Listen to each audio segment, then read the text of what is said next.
All right, guys, welcome to another episode of the Imperfectly Perfect podcast. Today, I'm pretty excited. Another fellow Britishman. And what I do, like I always do each week, is run down a bio. This is quite an extensive bio, mate. I was reading through this earlier and I was like, you have done some incredible stuff. So without further ado, Craig Kelly, born in Lytham, St Anne's, Lancashire, trained at Drama Centre in London, and after graduating in 92, landed the leading role opposite Harvey Keitel in the cult film The Young Americans. After multiple screen appearances, played Sean Bean's younger brother in When Saturday Comes, before landing a regular role in the TV series Casualty. Soon after, he played Harold Bride in the film Titanic. He then starred in the Oscar-nominated short film Killing Joe. He was then cast as Vince Tyler in the seminal hit TV show Queer as Folk, other appearances on TV, regular roles in The Grimleys, Hotel Babylon, Collision, Clocking Off, and Emmy Award-winning series Waking the Dead.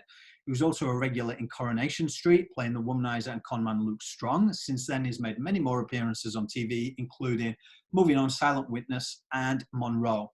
He also appeared in many plays over the years, working in the Domino Warehouse, West Yorkshire Playhouse, Soho Theatre, Bolton Octagon, Glasgow Citizens and Trafalgar Studios. He's one of the UK's most prolific voiceover artists, well known for his distinctive voice, narrating multiple shows and documentaries.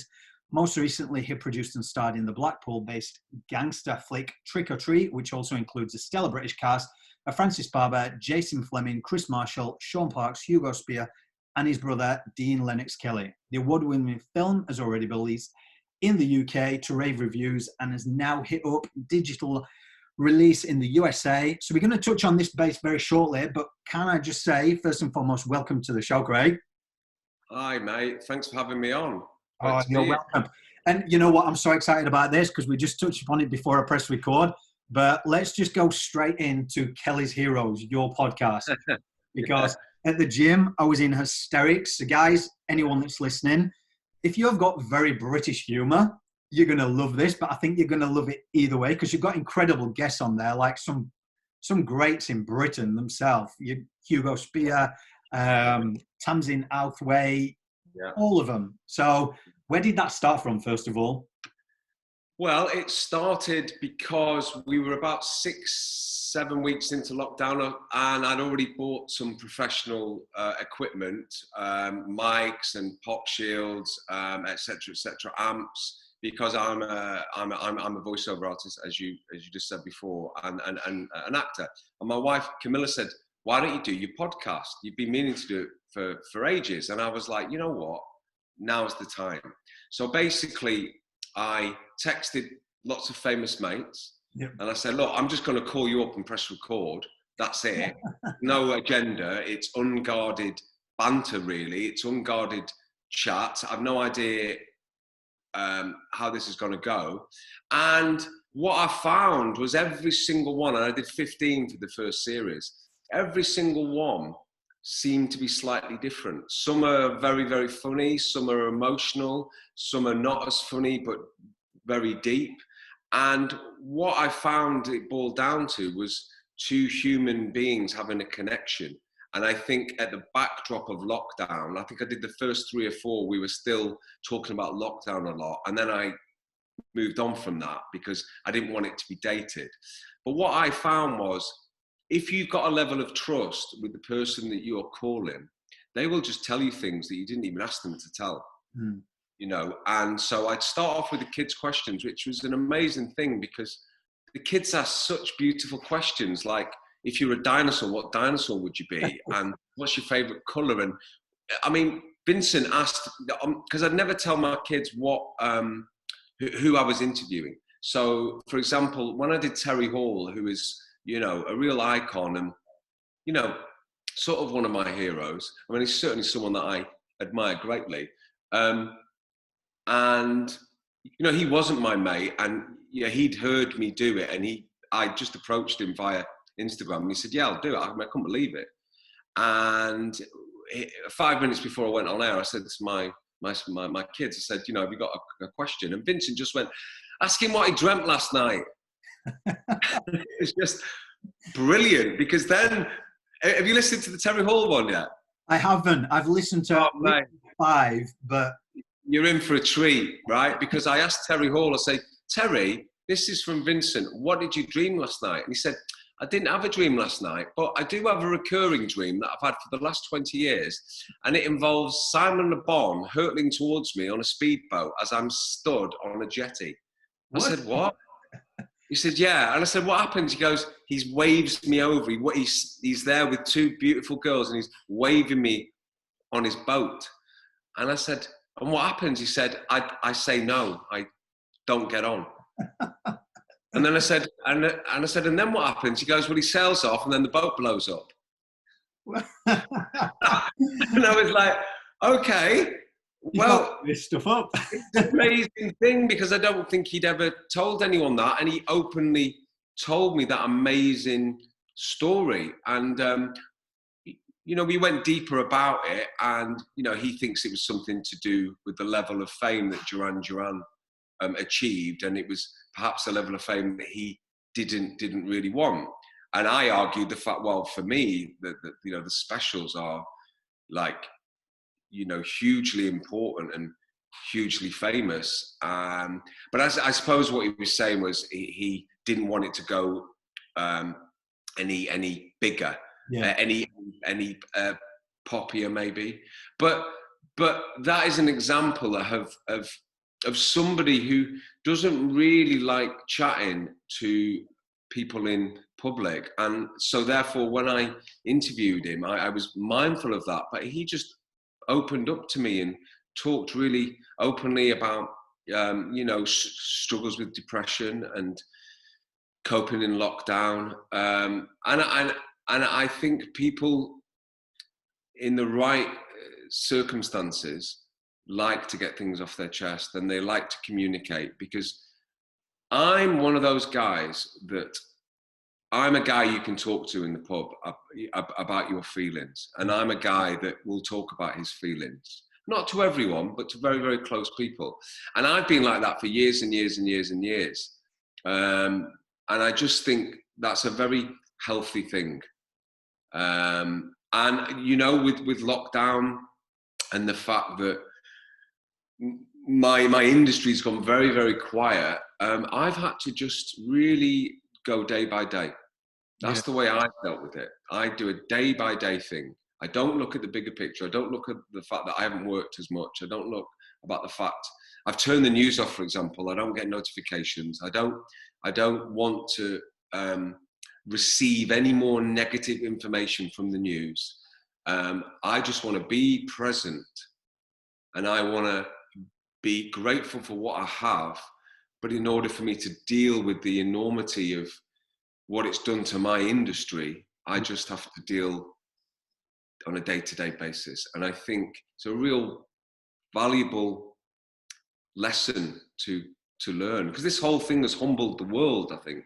Yeah. It's humbled me, and, it's made me very, very aware of what I've got and what I'm grateful for.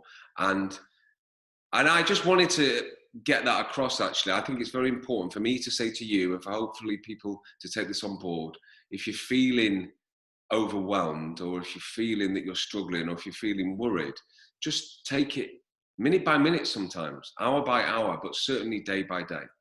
Yeah. And I've got two things there. First of all, Chris Marshall, you were speaking to him about a smoothie or a worm sandwich. And it was like, it's going to be a worm sandwich for the protein. I was like, I shot out my drink. Like, I know, because he delivered his line so dryly, didn't he? Because he's funny, like effortlessly funny without even trying. He's just a funny guy. But even listening to your podcast, what stood out for me, and like, first time I've met you on here, but listening to you in interviews that I was looking at, and then listening to your podcast, it's like, the thing I love with British people is they are very salt of the earth people. It's kind of, when I heard that you talked about your dad, and your dad had told you and your brother that as long as you was happy, do what you want, because so many people in this life are not happy. But attesting to what you said there with everyone just opening up to you, I would say that's obviously, you've got a skill there, mate, that people do. When I went to the US and I was fortunate to be asked about this campaign, that question was put to me as well, and gone, people are sharing their story with you, Glenn. How does that make you feel? And I was like, on live TV, mate.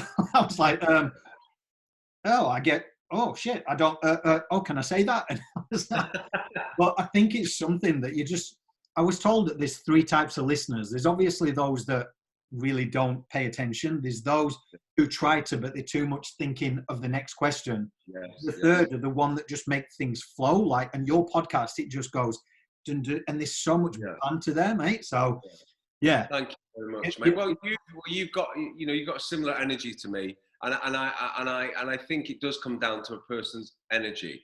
I can see you've got no agenda. You've got a nice vibe about you, and obviously I can see that your heart's in the right place, and also I respect what you're doing. Thank you. And what you're going to do, but as well, maybe it's a coincidence that we're both Northerners. I don't know. But go on. Sorry, mate. Go on.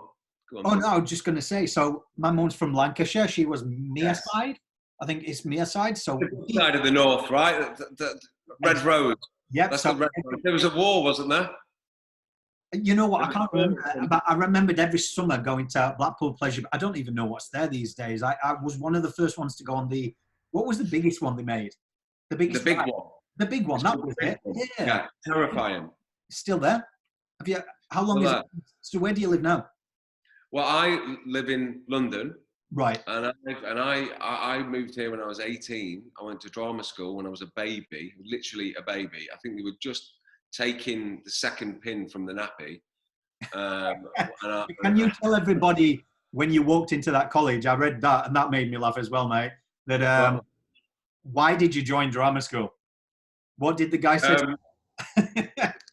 Well, it was basically. Do you mean when it first happened when I was 16? Yeah, when you were walking home and you went in and you said to a guy and he said, "Oh." Yes, God, yeah. Well, what happened was I had no idea that I was going to be an actor because I always presumed I was going to play for Liverpool. Yeah.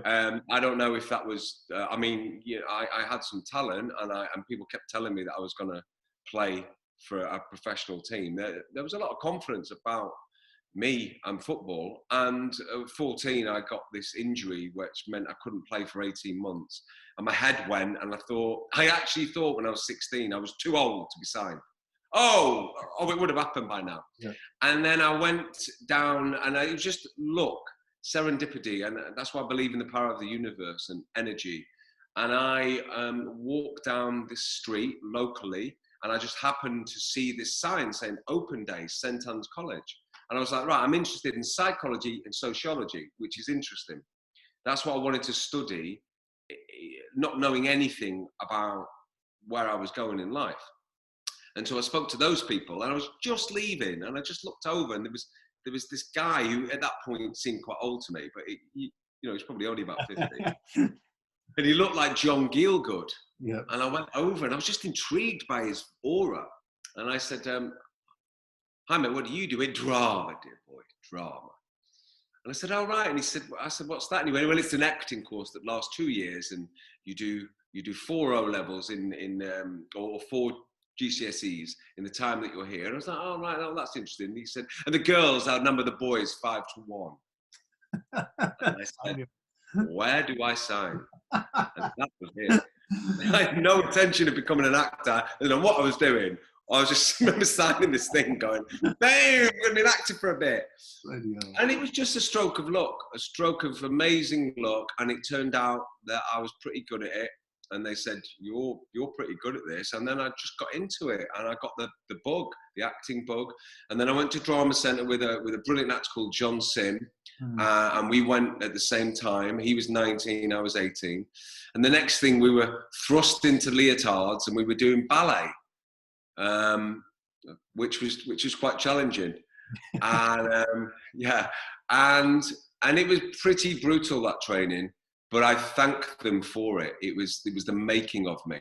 It meant that when I left, still a baby at 21, 22, into the world of showbiz, I was ready for anything because I'd been put through the ringer, because we all had. It was like a military camp. It was known to be brutal, and me and John nicknamed it Trauma Centre. But amazing training, I've got to say, an amazing training that to this day, every time I approach a character, I use quite a lot of that work, because the beauty about that work is understanding characters, which I think gives me an insight into the human psyche and myself, and sometimes other people. And I think I'm very good at reading people and reading situations and having a positive outlook on life. Because if you're an actor, I firstly believe you've got to be a humble person. You've got to be a slave to the writing, and you've got to always tell the story. If you're not telling the story, then you're self-indulgent and becomes something else. And so I actually think, just as we're chatting now, I think that training was possibly in some ways the making of me. That, and obviously my great upbringing from my parents, which I'm very, very fortunate to have had, because let's face it, some people don't have a great upbringing, and some people have to find other ways of searching for inspiration or searching for how to cope. And sometimes I do believe if you're ever struggling, you just close your eyes and just think about almost nothing, and something sometimes comes to you. I hope that sounds like I'm making sense, but I just mean like your instinct within you can tell you a whole lot of things. It's funny. It's funny you say that, because I say it, and my listeners are probably fed up of hearing it, but I say this campaign, I'm very grateful for where it's gone and who I've met and all this. But on the side of it, the amount of growth, because I've gone inside, I've gone internal. And when you said that, your clarity and everything, because my head's always running at 100 miles an hour. I'm doing this, I've got the kids, I've got this, I'm trying to think this. I work full time as well. And then I'm going, okay, I need to settle down a little bit and just do that quiet moment. But I think one of the questions that I always get intrigued by with actors, and I know quite a few in the entertainment industry now, is I don't know whether it's an intuitive thing. I don't know if you've seen yet some of the images for this campaign that I did. I just showed the raw emotion. When I see an actor work or a film or something, I always know when someone's been through adversity or something. There's a difference with actors I see. And when someone's so gritty, like the thing with Australia, I love Australia, and I know time constraints, but say you've got Home and Away and Neighbours, the biggest ones, it's like something happens traumatic, they all cry for a few moments, and the next scene, I get the time thing. But with me, I want it prolonged. You know, like British drama and British, it carries you along. And I always get a sense of, you can see it within a character, one of the actors who's been through something. And that's what I wanted to portray in reality, the person behind that character, to show them. So like yourself in entertainment, corporate, that we're all just one and we all struggle. Gotcha. It's so real. But I take my hat off to everything that you guys do in that entertainment industry. And that's one of the things I want to touch on, because like I read you was like 18 and your first starring role was opposite like Harvey Keitel, which is huge. And then you weren't working for 9 months. And I know some people, when they are looking at social media, think, oh, it must be gig to gig and red carpets. And no, that's exactly what happened. I was actually 21. I started drama school at 18, and then 3 years, and I hooked out into the lead opposite Harvey Keitel. And I thought, oh, right, well, this is the way it's going to be. Massive film star. And to be fair, that's what I predicted. To be fair, I knew that I was going to achieve something. And I don't mean that, maybe it was arrogant, because you are arrogant when you're younger. What was hard for me was achieving what I knew I was going to achieve, and then it being taken away from me, almost. Like, oh no, it's not going to be that easy, mate. You're going to have to, you're going to have to earn your stripes. And it was almost like, it was tough. It was tough because you get given this amazing role, and I got amazing reviews, and the film did pretty well in hindsight, but because it didn't last very long in the cinemas, and it didn't get a release in the States. I remember, for example, in hindsight, some of it was my fault because of perhaps arrogance of youth, but I remember American agents wanting to sign me, and me having the balls to say no.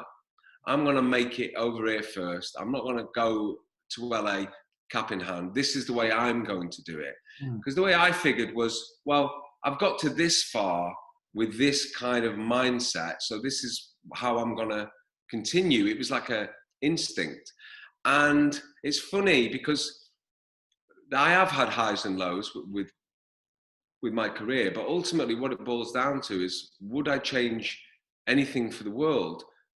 No. I'm very lucky to have a wonderful wife and 2 wonderful children. If anything along the line, if I'd have gone to LA and been a massive film star, who knows what would have happened to me? But all I know is I wouldn't have my children now. Yeah. And if, say, God came down, and I've spoken to people about this, if God came down or the universe came down and went, hang on a minute, there's been a mistake here, mate. You were supposed to have Tom Cruise's career. He was supposed to have your career. Sorry, we're just going to do a little swap around. So you can have all his money, all his fame, all of that, but you've got to swap you're joking me, aren't you, mate? There's just no way. So although it's been up and down, and I've had some amazing highs, it's not, I can't dictate what happens. There's too many moving parts for an actor. You can only do as much as you can, and the rest is out of your hands. And it's taken me possibly a long, long time to actually be comfortable with that. And there is something about having children that's very life affirming and very brilliant, because you realize, this ultimately is what it's all about. I'm on this planet to be a father, basically. So when you went into fatherhood, you've been thrust into the limelight, you was going through highs and lows and everything. What comes with parenthood comes a whole set of challenges as well. So you're in the public eye here, you're a father, you're trying to juggle everything. How was that, especially for, I'd say, lockdown at the moment, people who were isolated with their kids and trying to juggle work and everything? How was that for yourself? Oh, it was extremely hard. You've hit the nail on the head there in terms of the juggling, because on one hand, at the back of your mind, you're wondering, by the very nature of your profession, where your next job is coming from. And the kids aren't really interested in that. They live in now. They live in the moment. And definitely, I found, well, actually, interestingly, I did a very, I think, quite a smart thing, which was I stopped drinking at the start of lockdown. Because of the hype, the hysteria, I was one of those people that wasn't really buying it all. I'm not saying I knew COVID was real, but I thought it was like, why are the press making so much of a big deal about this? I took it with a pinch of salt, and I wasn't necessarily scared or anxious. But there was a period, actually, when it got quite serious and Boris Johnson made this wartime announcement, that I realized we were at kind of war. It was like a wartime feeling. And I remember being kind of not for six about that. So the first thing I did was stop drinking, because I wanted complete clarity. And I also knew I wouldn't be able to deal with my kids on hangover. Because I've got a boy who's only just turned 5 and a daughter who is almost 10. So you had, my wife was working loads. I was doing my podcast and doing the odd voiceover. But we were in this house that fortunately we just had done up, thank God. So we had a garden and we had space.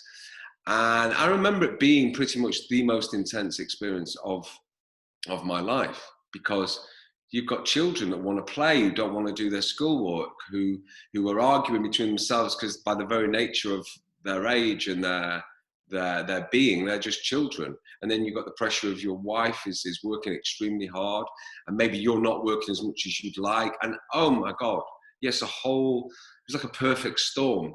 And ultimately, this is what I realized was minute by minute, hour by hour, day by day. And it's credit to everyone that we all got through that.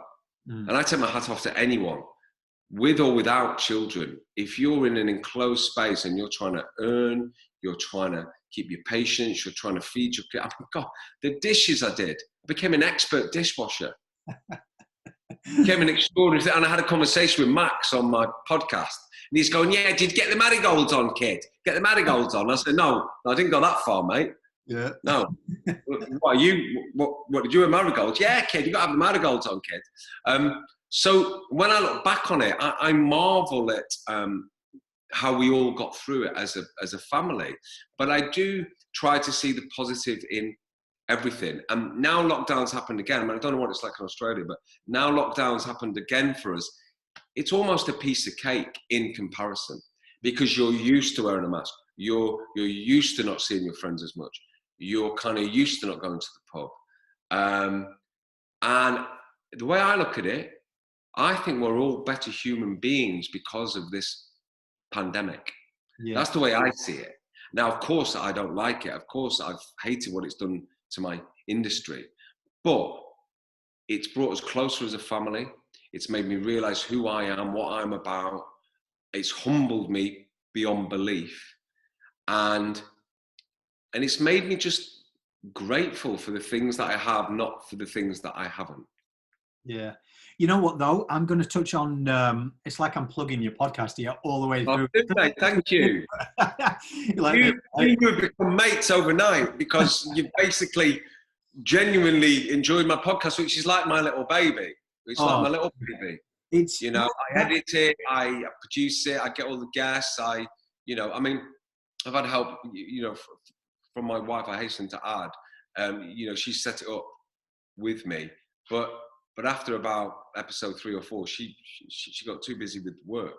Yeah. So it's become my baby really, and so for you to enjoy it makes my heart swell with pride, dear boy. Pride. It's just like, even you own it. You own your truth. It was. I'll go to what I was going to say, but quickly, it was like, I think it was the Chris episode, and you was like, yeah, so I've just set it up, and it's like in my airing cupboard, there's mattresses around, and I've got my producer, my assistant, i.e. my wife. But what I was going to touch on was another episode attesting to like lockdown and that with Tamsin Outhwaite, where they did something on the iPhone 7. So it actually brought people a lot more to resonate with them from being disconnected from a TV screen. They actually brought it in, and I think she was saying something like, yeah, the dogs were running around, I got my bloody kids, and I got builders or whatever. And it's just showing you humanity. It's like, yes, we are losing people. I sadly lost my grandma to it. She was very elderly. But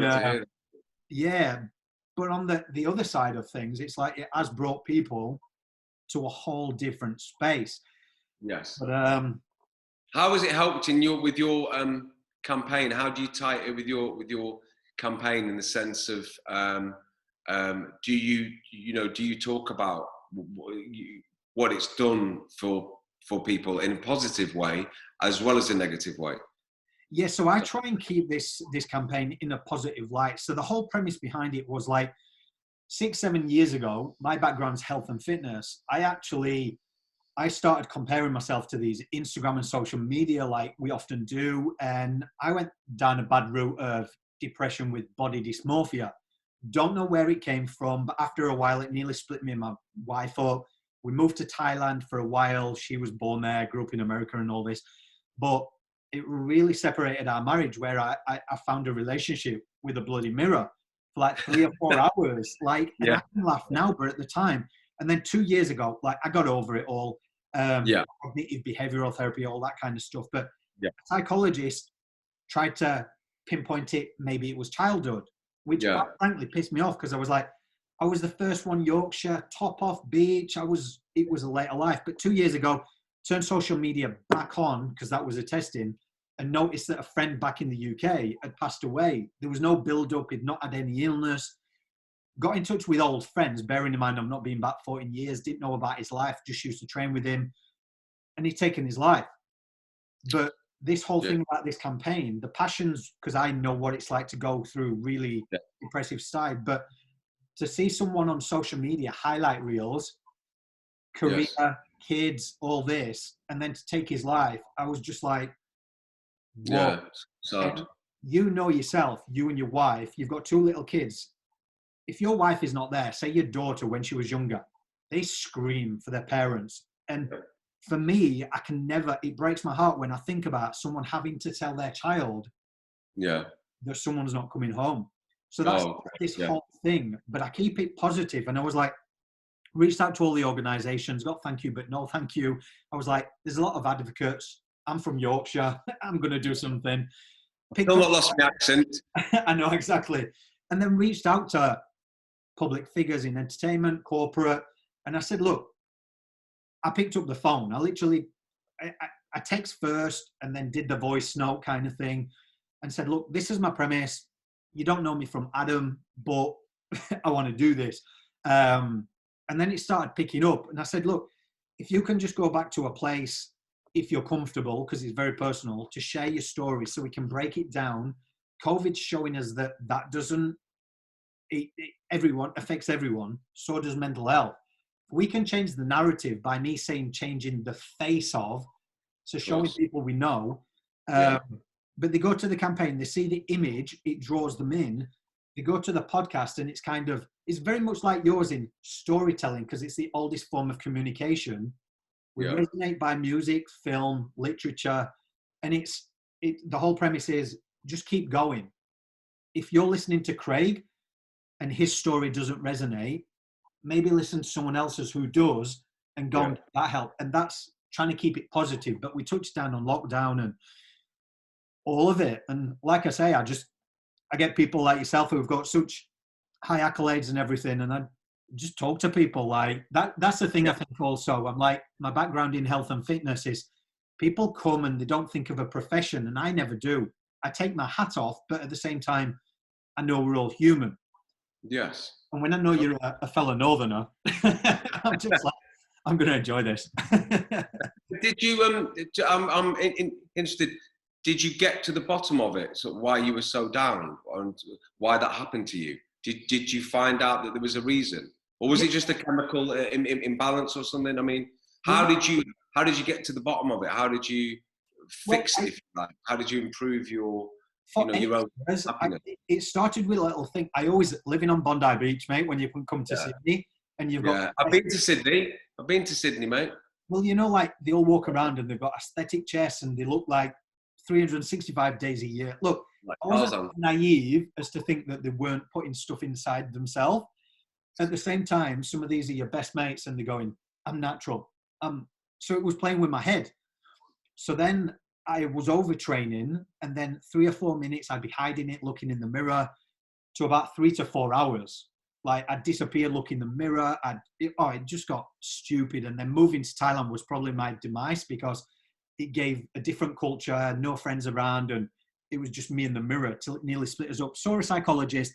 They were really trying to go back towards childhood. And I was like, never. No. And then it was only through this campaign I started it after losing the friend. I went on someone else's podcast and someone said to me, look, Glenn, you lost a friend. I get that. But you're so driven by this. There's something else. What is it? Like, you're so relentless. You just haven't stopped. And I shared my story.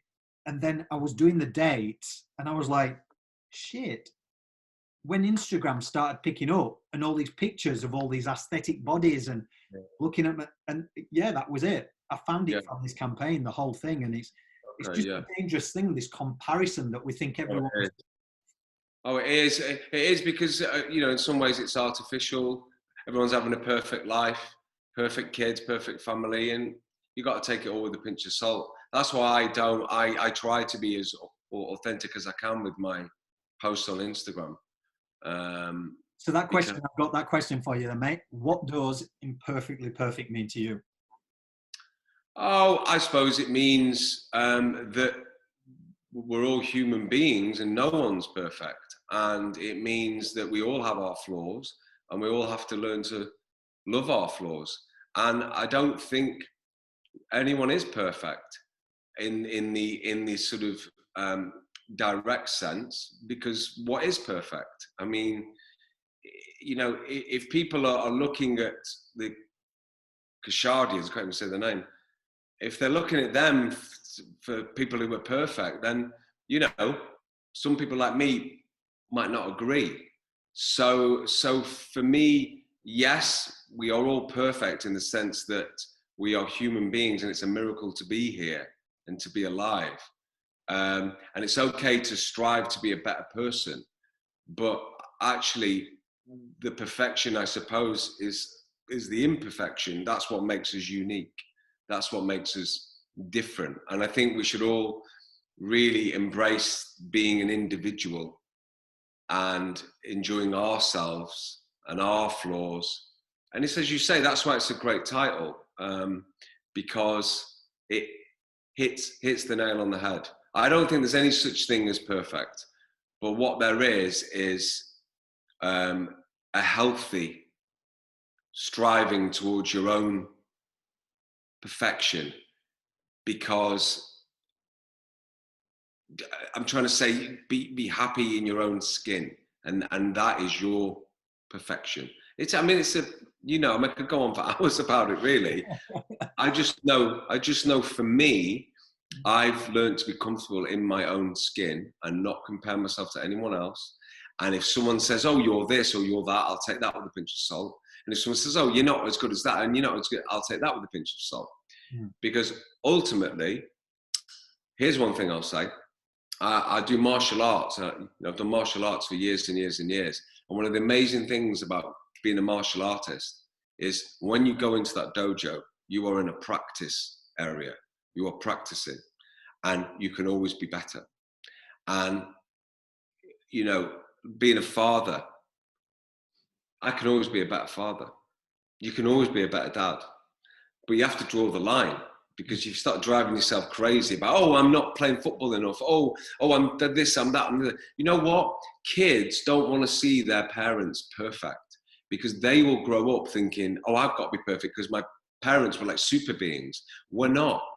I take comfort from not being a perfect parent, and being human and showing my kids I can say sorry and I can get upset and I can get sad, etc., etc., etc.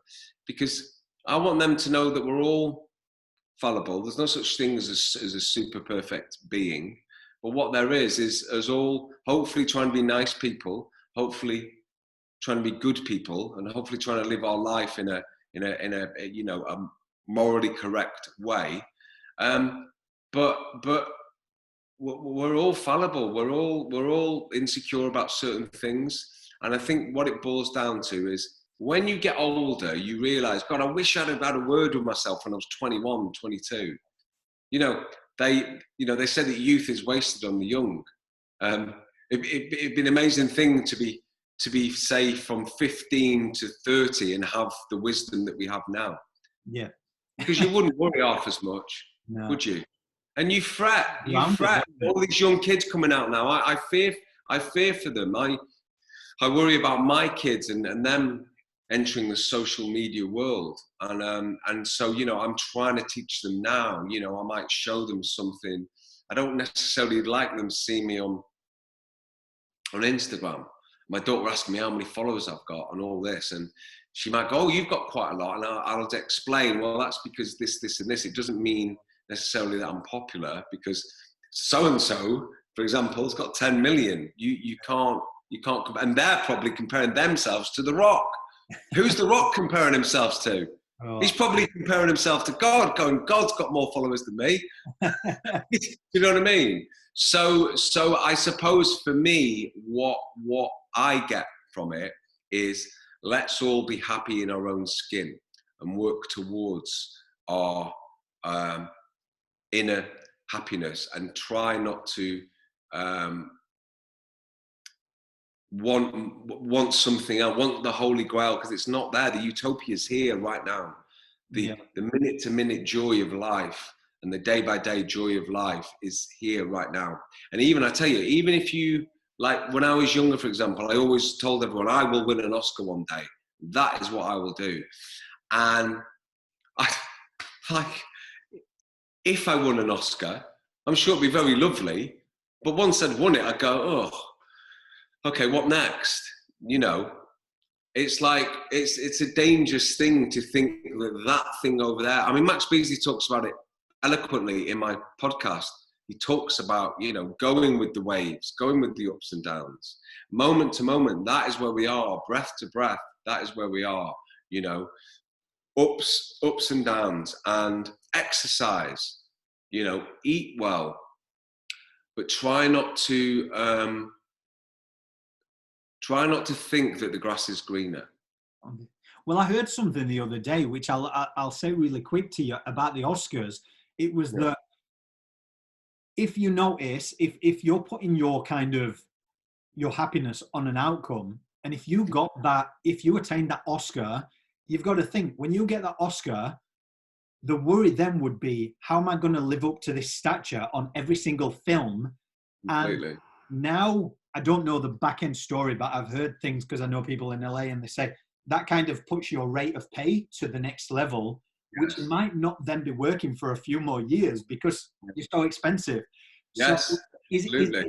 Is it an absolute must to win? I don't know. No, I don't think it is. I mean, it would be nice. It would be nice to be appreciated by your peers. Yeah. But I mean, to be honest, when I said I was going to win an Oscar, I was never unhappy because I hadn't won an Oscar.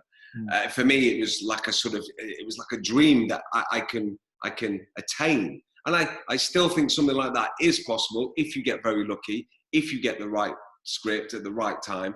Anything is possible if you're playing in the game. But then I realized, well, actually, isn't it a bit like buying a lottery ticket? Yeah, I suppose. Probably a 1 in a million chance at best of doing something like that, because there's a whole load of moving parts. But I suppose now that I've reached a ripe old age, it is this new mantra for me is day by day. Just, if you're having a great day, that's fantastic. Enjoy that. And that might carry on to the next day. If you're having a bad day, just always think things will get better, Well, that's where I'm going to lead into. Just got two more questions because I know it's your day there, mate. But it just leads me into, obviously your energy is just coming through the screen and you're just so grounded. And even if you've not got that Oscar at the minute, the amount of work that you have done, you did the groundbreaking The Queer as Folk that literally changed everything in Britain with TV. It was just amazing. And then obviously you did Titanic, that in itself, one of the biggest films in the world, amazing. But then you went on to produce Trick or Treat, a new thing in Blackpool of all places. So why Blackpool? Was that homage to where you grew up, or? Yeah, well, me and my brother-in-law called Geraint Anderson, we about 3 years ago suddenly decided that we'd both like to do something that we hadn't done before, and we both wanted to make a film, which is just one of those things in life that it was sort of like a dream. But then we came up with this idea about something that we knew, which was, as an older father, kind of struggling with the first year of the birth. And we both went through the same thing. Our friends had done a similar thing, and no one talks about how a man can get low at a moment when they're supposed to be so happy. And of course, you're extremely happy when your child is born, but then maybe after 6 weeks, the reality kicks in, and the sleep deprivation kicks in, and the sort of the different relationship that you have for a time with your wife, and not only that, the huge pressure to earn for your child and to feed this child, etc., etc., etc. So we decided to write a film that we didn't think had ever been touched upon, which was basically male depression, with the backdrop of a time in your life where you're supposed to be extremely happy. And then we bounced ideas around, and then Geraint wrote this terrific script, and then we worked on it for about another 3 months, just getting it spot on. And then I said, right, I'm gonna cast this, and I'm gonna get all my famous actors, in the same way I've done with the podcast. I'm gonna send them this script, and every single one of them, sort of maybe bar sort of 1 or 2, said yes, we love the script, we are in. And then once we'd got all those people, we were like driven, kind of like you are with this. We were just driven. It was going to happen. There was no question in our minds. And doors, just power of the universe again, doors just flung open. And again, interestingly enough, I stopped drinking for a year. And again, when I stop drinking and my energy goes through the roof and the clarity that I have. And I just stopped drinking for a year because I said, I'm going to stop drinking. I want this film to happen so much. I'm not going to drink. That's my deal with the universe. I'm not going to drink. I'll show you how serious I am about making this film. Yeah. I won't have a pint of Guinness for a year until I've got this film in the can. And drinker. And we made it, and we got the money, and then we filmed it, and then we ran out of money, and then we had to sort of go around getting more money to put it through the post-production. And I think Spike Lee once said it's almost impossible to make a good film. And I know what he means now, because you've got to get the script right, then you've got to get the casting right, then you've got to get the money, then the money might fall through, then you've got to get the music, then you've got to get the editing. There's so many places where you can fuck it up. And then you've got to get the sales agent, and then you've got to get the poster, and then you've got to get it out there. And then obviously the critics have got to be kind. So what I like about this film is that, like, on a bigger scale, because the podcast is my baby, but to make a film is like, I don't know how many people have achieved that. Yeah. So that was good for the soul. And I would say to anyone that wants to make a film, yeah, it'll probably take you about 3 years from start to finish, if you're lucky. And it will use every cell of your being, and it will strain every fiber of your psyche. But you might just pull it off. And when you do pull it off, it might not take over the world, and the million people that you wanted to see it might not see it. But those who do see it, that's an amazing thing. There's people out there, I don't know the numbers, but there's a lot of people that have now seen this film and have got back to me through social media or through emails, etc., and said that they've been really touched by it, or it made them laugh, or they just loved it as a film. But because we talked about mental health, I'm glad it's out there, because if anyone is listening to this podcast and wants to see an entertaining film that has a serious message at heart, then that would be a wonderful thing. Yeah, because I was listening to another interview you did, and what I liked listening to it was that somebody had picked up on that they needed to go back and watch, because there's quite a lot of hidden messages in there. Yes, it is. It's, and excuse the pun, because it's set in Blackpool, but it's a roller coaster ride of a film. It is. Yeah. It is. I mean, it's like, I wish you could see it in Australia. I don't think you can. It's where can you get it? Where can you get it on Amazon and that at the moment? Where can we get it? That's in the US and the UK though. We'll find a way. Maybe we'll find a way, yeah. But I mean, I'm sure that it'll get there at some point. But when you do watch it, hopefully, if you watch it, yeah, it's an edge of the seat thing, because you, the viewer, are like my character. You are in the dark. You don't know what is happening to you, why this is happening. You think, is it because he's had a spliff? Is it because he's mentally ill? Is this a dream? Is this all in his head? And there's all those layers that are kind of intertwined, and you don't actually know what's going on almost until the final frame. And that's why people have to watch it again. They go, oh, Albert, and that's what we wanted. That's what me and Geraint talked about. We wanted people to be like that in the cinema, And the fact that it got shown on a massive cinema screen for only 4 or 5 days in Blackpool was just mind-boggling. In my local cinema that I used to watch films, it was insane. That's awesome. To take something back home to Blackpool and all the stuff that you've done in London, even just, and it's got to Blackpool as well. It makes Blackpool look extremely cool. I think you can probably see the trailer, I'm sure. Yeah, I think I watched the trailer. It's quite bloody as well, isn't it? It's quite bloody. Yeah, well, but then when you watch the film, there's not a lot of blood in it. There's the threat of violence. It's a 15 actually. My kids, because one of my kids is in it, Frida, when she was and she was about 6 or 7. She's in it. She can't wait to see it. And my boy Vincent happened to see a bit of the trailer. He went, Daddy, you know that film that you're in and you produced?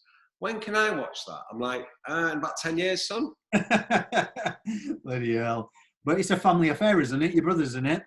You're in it. And now you don't. My brother's in it. What a joy that was. My brother is in it. And we'd only worked together once before on a TV show called Collision. And he was playing like a sort of, I was playing like a heightened version of me, and he was playing like a heightened version of himself. Yep. You know, the fact that we were two brothers playing those parts, the chemistry was there for nothing. And he's, you know, he's brilliant in it. You know, he tried to steal it from me, of course. Well, you joined the screens. Well, mate, I can't go without just asking you some, like, attesting to your podcast, surefire question. So, what's your favourite pudding, mate? What did you dream last night? Love it. You've been serious? You've been serious? Should I go in? Oh, go on, answer, mate, if you want. What did you dream last night? I tell you what, I've got loads of famous puddings. I'm an absolute pudding fiend. But my kids always know that it's well known in this house that probably my favourite pudding would be apple pie and double cream. Homemade apple pie or apple crumble and double cream. Well, you're not a custard guy? I love custard, but oh my God, cream for me, double cream is like a taste of heaven. You know what did I dream last night? I don't know, but I do have a recurring dream about Simon Le Bon. What did I dream last night? Oh God, what did I dream last night?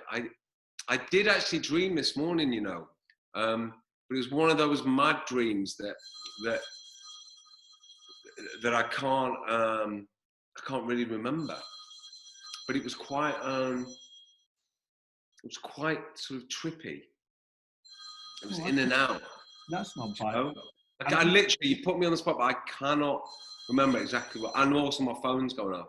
I know, I'm thinking, that's your next gig, mate. I don't want you to miss your next gig. They might be saying we've got to go. You know what I miss? Rhubarb crumble. Boom. Oh, rhubarb crumble is beautiful. Rhubarb crumble. I did pick up on you saying you're a Guinness drinker. Yeah, gotcha. Oh, dude, that was my dad's. And I remember as a kid, like, when I snuck a little drink of it, oh, man, what? Guinness is a strong man's pint. No, it's actually not. It tastes like ice cream if you get a good pint. It tastes beautiful. There's a pub in Soho, right? If you're ever there, it's called the Toucan, and it's the best pint of Guinness you can have in London.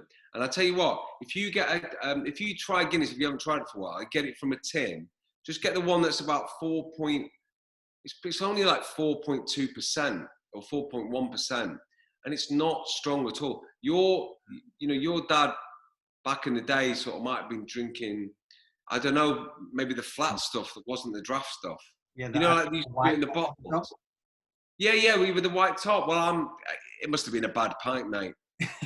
I don't know how you can't like Guinness. I challenge you to get yourself another, give it another go. Go to your supermarket. Do they sell Guinness? I don't do Guinness in Australia.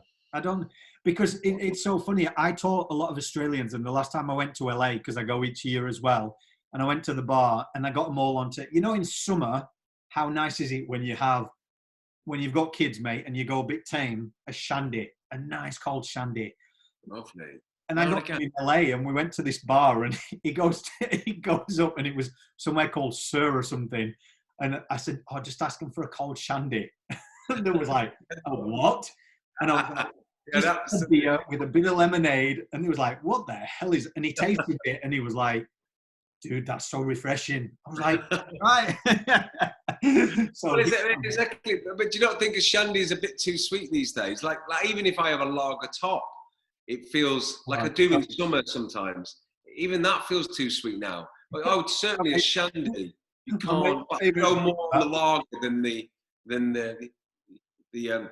lemonade, because the shandy doesn't really count, does it? I will, after this, I'll have to send you a picture of my mate. He's like nearly 6 foot something. He's built like a brick, you know what? Who and are? walks into a bar and he's like, "Can I have a lemonade top?" He gets a bottle and he's got his lime on top and he just looks, he drinks it. All the British guys that still hang around together, but oh man. Well, you know what? Your phone keeps on going, mate. So I'm going to let you get it. But I just want to say, on behalf of everyone listening, where can people find out more information about you and that podcast and your film? Well, the podcast is available wherever you get your podcasts. It's on Apple, it's on Stitcher, it's on Caster, it's on Spotify. I mean, I just search Kelly's Heroes with the apostrophe after the Y. You can also, if you go to craigkelly.co.uk, there's information about my film and my podcast. And also, obviously, if you want to follow me on Instagram, I'm there as well, Mr. Craig Kelly. And I've got one of them Linktree links, is it? Is it called Linktree? Yeah. I've got one of them that's... You're showing your age now. You're showing your age. No. Is it called... What was it called? Oh, Linky Tree. Anyway, one of them fancy little links, which is on my profile page on that Instagram. Did they call it Instagram? Oh, it's somewhat old. The only thing I'll say about your podcast, mate, is like, you need more. Oh, How many thank you. Do you do a week? How many do you do a week? Because no, that's the thing. I did 15 for the first series, and then I'm just having a break. But I've got about 7 lined up. Oh, mate. Well, I've subscribed, so I'll be listening. But your phone keeps on going, mate. I'll let you go for it. Sorry about that, buddy. I should have put it on silent. That's all right. It might be your next big gig, so I'm not gonna. Yeah, that's exactly what it probably is. Exactly, mate. So anyway, for anybody listening, please subscribe and go to Spotify or iHeartRadio. I'll put all the links up to Craig's work and make sure you get in touch with him and check out his podcast, guys. But until next time, stay safe and keep having those hard conversations, guys.